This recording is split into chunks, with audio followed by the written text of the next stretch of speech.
Hello student, how are you? In our previous lecture, we are starting our 14th chapter, Movement of Oceanic Water. Movement of ocean water. In this chapter, we are study about ocean water is never remain stationary. It is dynamic. Its flow water one place to another place. Now we are discussing about in our previous video that water movement is also two type: horizontally water movement and vertically water movement. Horizontally water movement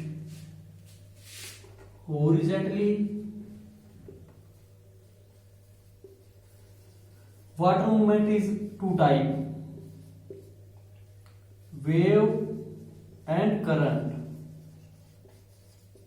And vertically water movement is tide. We also study about wave and tides. Wave is a energy, change of energy, not is water. It is passing from one place to another place. And tide is moving on up and down position in the ocean surface. Now today we will discuss about current. What is current? Current is horizontally movement of ocean water. Now in previous video we were discussing about tides. What is importance of tides in our life? We are missing one point in previous lecture. Importance of tides in our life. Tides का हमारे जीवन में क्या महत्व है? Tides हमारे लिए बहुत लाभदायक होती है। फिशरमैन नेविगेशन के लिए इसका बहुत यूज होता है। जहां पे भी कोई रिवर की एस्चुरी होगी, जहां पे रिवर ओशन में मिलती है, वहां पे टाइड का बहुत महत्व होता है। क्योंकि जब लो टाइड से हाई टाइड आता है तो वहां पे जो नाविक होते हैं वो हाई टाइड के सहारे रिवर के अंदर जाते हैं और अपनी नौका उसके अंदर लेके जाते हैं, और उसी के सहारे जब लो टाइड आता है तो वे वहां से ओशियन में आते हैं। फिशरमैन भी इसी का यूज करते हैं। और आज की मॉडर्न लाइफ में टाइड से इलेक्ट्रिसिटी भी जनरेट करते हैं। इसमें रशिया, जापान, इंग्लैंड ये अग्रणी देश हैं जो इससे इलेक्ट्रिसिटी उत्पन्न करते हैं। और इंडिया में भी कच्छ के रण में कई जगह और है जहां पे इलेक्ट्रिसिटी जनरेट की जाती है। ये हो गई importance of tide. Now we will discuss about current. What is current?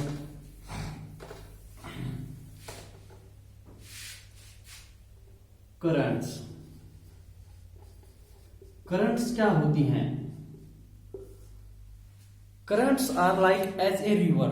ये एक रिवर की तरह होती हैं जिसमें ह्यूज वाटर एक पर्टिकुलर प्लेस पे, एक निश्चित डायरेक्शन में एक प्लेस से दूसरी प्लेस पे फॉलो करे, उसको हम करंट्स बोलते हैं। इसमें एक बहुत ज्यादा मात्रा में वाटर होता है जो एक निश्चित स्थान पे फ्लो करता है एक प्लेस से दूसरे प्लेस पे, उसको हम करंट्स बोलते हैं।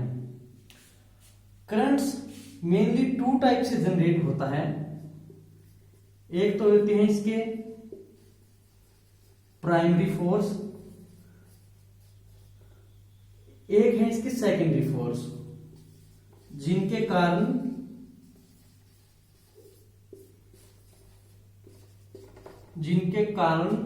करंट जनरेट होती है।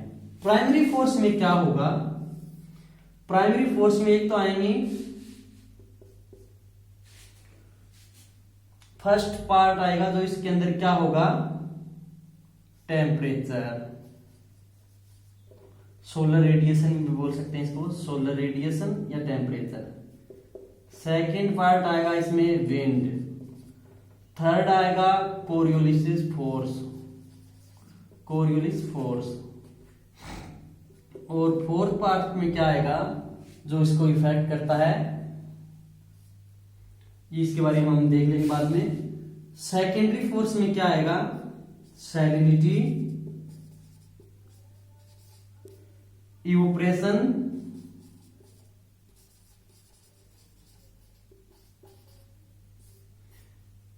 और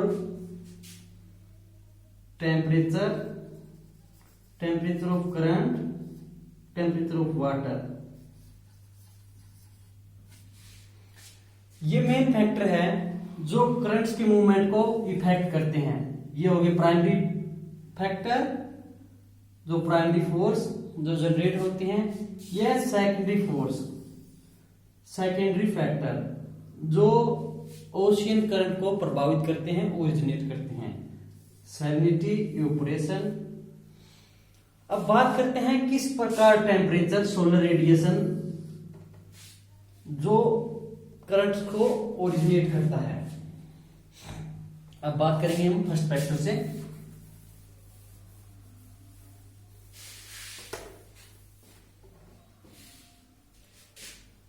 देखिए मैं आपके लिए यहां पे एक मैप बना रहा हूं।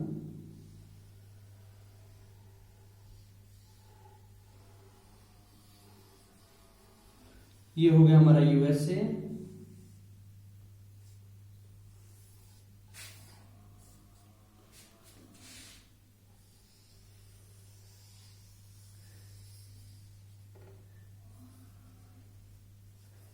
आप इस मैप को थोड़ा समझ लीजिए, बस आपको एक दिशा देने के लिए है मैप ये होगी इक्वेटर लाइन 0 डिग्री।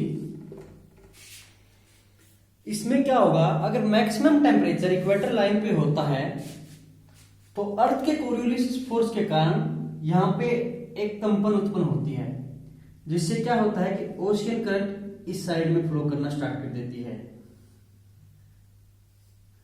ये इस साइड से इस तरह फ्लो करती है। ये किस कारण होगा, क्योंकि एक तो यहाँ पे टेम्परेचर ज्यादा है और एक कोरियोलिस फोर्स का सबसे ज्यादा बल यहीं पे लगता है, इस कारण इनमें फोर्स उत्पन्न होता है। और यहीं पे मैक्सिमम टेम्परेचर होता है। हाई टेम्परेचर से लो टेम्परेचर की ओर ओशियन करंट चलती है, और इस कारण कोरियोलिस फोर्स के कारण नॉर्थ हेमिस्फीयर में ये राइट हैंड साइड मुड़ जाएंगी और साउथ हेमिस्फीयर में ये लेफ्ट हैंड साइड मुड़ जाएंगी। इसको बोलेंगे equatorial current, north equatorial current. इसको बोलेंगे साउथ इक्वेटोरियल करंट। जो इसमें से एक धारा इसमें वापस इस साइड बहेगी, इसको बोलेंगे काउंटर इक्वेटोरियल करंट। ये इसको मैप के द्वारा ड्रा किया है हमने, किस कारण। सेकंड इसमें फैक्टर है विंड के कारण। विंड किस प्रकार से इफेक्ट करती है, विंड अपने साथ वाटर के साथ घर्षण करके उसके अपने साथ चलने के लिए प्रेरित करती है, जिससे इसमें प्रभाव उत्पन्न होता है। इसमें कई प्रकार की करंट्स है ओशियन में, पैसिफिक ओशियन में कुरोशोवा की धारा, कुरोशोवियन करंट, जापानियन करंट, पेरुवियन करंट जो होती है, ये विंड के कारण इफेक्ट होती है और ये अपने जो डायरेक्शन है वो उसमें चेंज करती है। कोरियोलिस फोर्स के कारण, कोरियोलिस फोर्स क्या होता है कि जब अर्थ रोटेशन करती है अपने एक्सिस पे, तो वे वेस्ट से ईस्ट की ओर रोटेशन करती है, जिस कारण इसके सेंटर में कोरियोलिस फोर्स लगता है और वाटर में मूवमेंट होती है, और यहीं से टेम्परेचर अधिक होने के कारण ये इस साइड फ्लो करती है और ये अपने नॉर्थ हेमिस्फीयर में राइट हैंड साइड की तरफ मुड़ जाती है और लेफ्ट हेमिस्फीयर में लेफ्ट हैंड साइड की ओर मुड़ जाती है। ये हो गए हमारे प्राइमरी फैक्टर जिनके कारण ओरिजिनेट होती है ओशियन करंट। अब हम बात करेंगे सेकेंडरी फैक्टर के बारे में।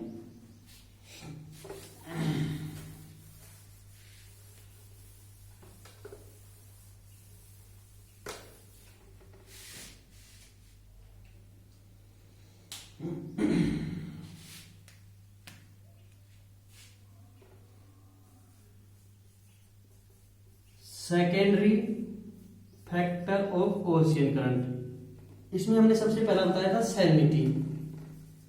सैलिनिटी किस प्रकार से इफेक्ट करती है ओशियन करंट को, जिससे वह ओशियन करंट ओरिजिनेट होती है। तो क्या होता है, जिस वाटर में सैलिनिटी ज्यादा हो जाए वहां का डेंसिटी ज्यादा हो जाएगी। अगर वाटर में सैलिनिटी ज्यादा हो गई, सैलिनिटी अधिक हुई तो डेंसिटी भी ज्यादा हो जाएगी, जिस कारण वाटर में जो वेट है वो बढ़ जाएगा।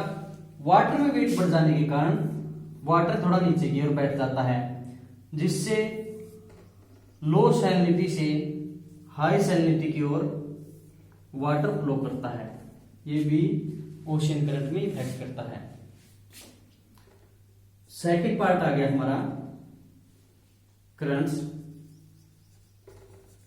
करंट्स इस प्रकार फ्लो करती है कि जैसे ही यहां पे कोई कोल्ड करंट होगी, उसकी डेंसिटी ज्यादा हो जाएगी। अगर कोल्ड करंट की डेंसिटी ज्यादा है तो वो कोल्ड वाटर की डेंसिटी ज्यादा है तो वो नीचे की ओर बैठ जाएगा। नीचे की ओर बैठने से वार्म करंट कोल्ड करंट की ओर बहेगा, कोल्ड वाटर की ओर बहेगा, जिस कारण इसमें फ्लो होगा। ये हो गया प्राइमरी और सेकेंडरी फैक्टर।